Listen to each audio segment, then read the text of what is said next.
This is episode 7 of the Feed Your Soul with Kim podcast. In this podcast, I'll read a chapter from my best-selling book, Discover Your Inspiration. I'll read the chapter entitled Diet is a Four-Letter Word, which will give you inspiration to live your life to the fullest. You'll hear how emotions are connected to overeating, learn how dieting takes up a lot of space and time with really poor results, learn how changing your behavior, feelings, and thoughts lead to transformation. And as always, we'll come away with a doable that will get you started. Let's get going.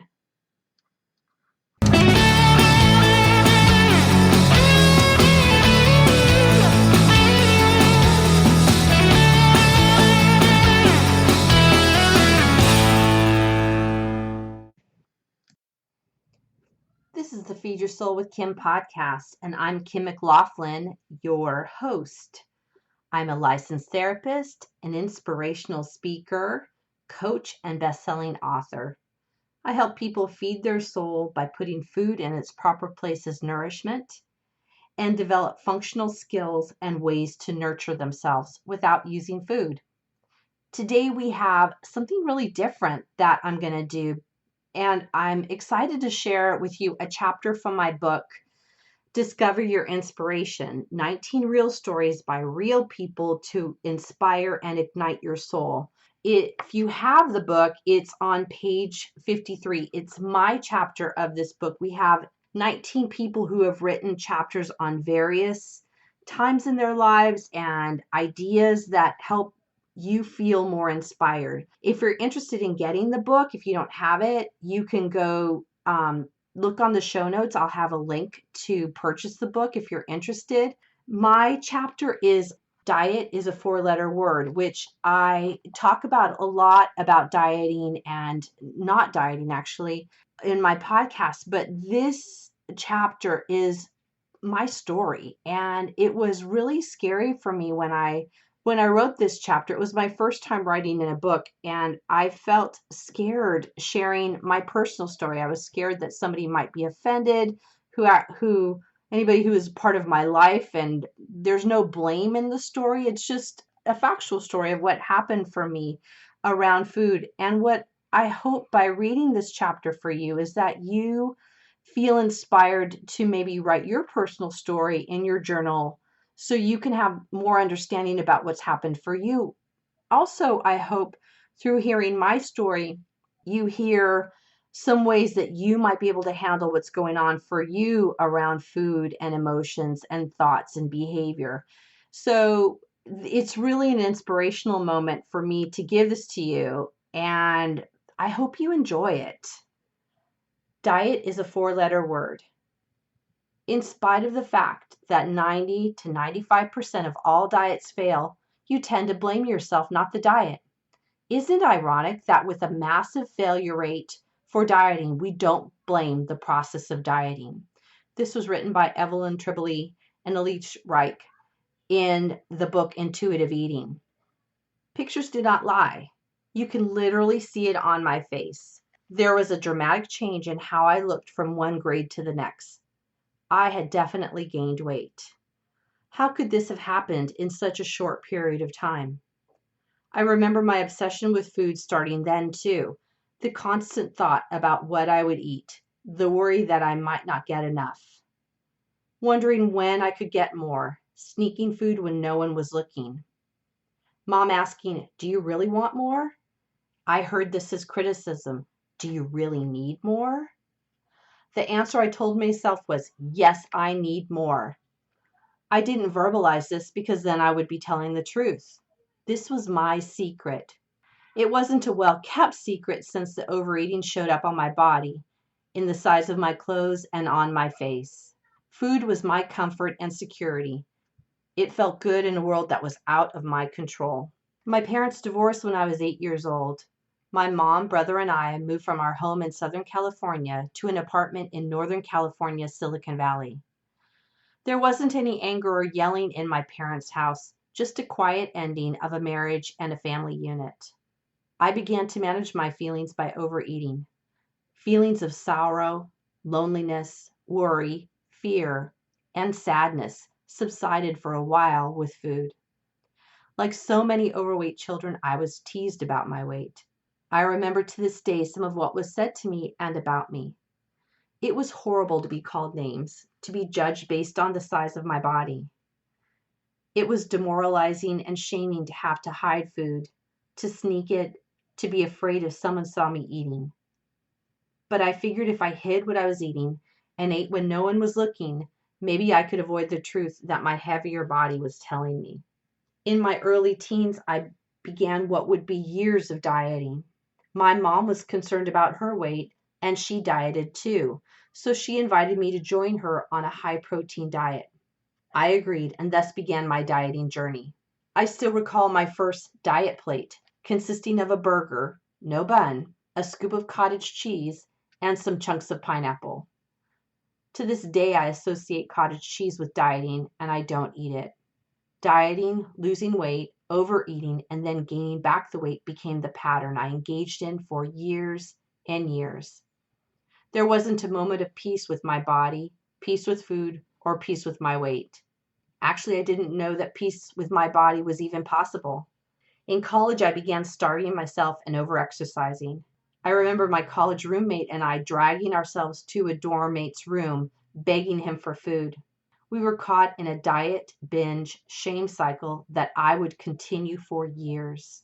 Unlike many people I have spoken to, I have not been on every diet imaginable.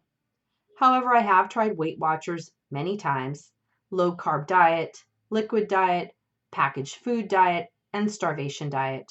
I even tried being a vegetarian after I read that you can lose weight by not eating meat. I trained for and ran a marathon thinking it would help me lose weight. Through all of the years and methods, there has never been a diet that allowed me to lose weight and maintain the loss. I don't think I ever achieved any of my weight loss goals on any diets I have tried. That feels sad to say, but it points to my conclusion that diets don't work. I wonder now why I kept at it for so many years. I remember an Oprah story where she lost a significant amount of weight, only to start gaining it back the moment she revealed the weight loss. That's me, even though I never met a weight goal. I can temporarily release weight, but then I gain it all back and then some. Shouldn't that have shown me that diets don't work? Instead, I bought into the cultural message that if I was not at the perfect weight, I needed to be dieting. If I wasn't at the right weight, I was taught to hate how I looked and tried to change my weight. I have learned that dieting doesn't work for me. It makes me obsess about food, obsess about my weight, and obsess about how my body looks. Dieting took up a lot of time and energy, and I still felt unhappy and unsatisfied. When I was losing weight, I felt excited. My happiness was contingent on the number on the scale. I needed to lose enough weight to feel happy. Losing a quarter of a pound was not enough, even though it was something. There came a time when I was tired of the dieting, tired of my constant obsession with food, and tired of focusing on my weight. I realized that dieting did not work for me. I was done. It was a simple moment when a small voice inside of me said, I'm done with dieting. I was done feeling scared of food, a simple yet profound message. I discovered there was a different way to live. This involved changing my behavior, understanding the emotions behind my overeating, managing my thoughts, checking in with my body, and refusing to be upset about my weight. I simply stopped dieting, ate food that nourished my body, and engaged in healthy movement. First, I changed my behavior. I ditched the diet food that felt restricting. I no longer buy foods that symbolize dieting to me. I found that diet food varies by individuals, and I decide for myself what feels restricting. Now that I look at food for nourishment rather than for emotional fulfillment, I ask myself, will this food give me the energy to do the things I need to do? If the answer is yes, then I eat it. Secondly, I looked at my emotions. I found that it's my emotions, more often than not, that lead me to overeat. These emotions are tricky to figure out. I think it's important to notice the feelings first, then acknowledge them. For example, eating once you get home from work when you're feeling lonely or bored and not being able to stop, this is called emotional eating. Next, I paid attention to my thoughts. What am I telling myself? What derogatory things am I saying to myself?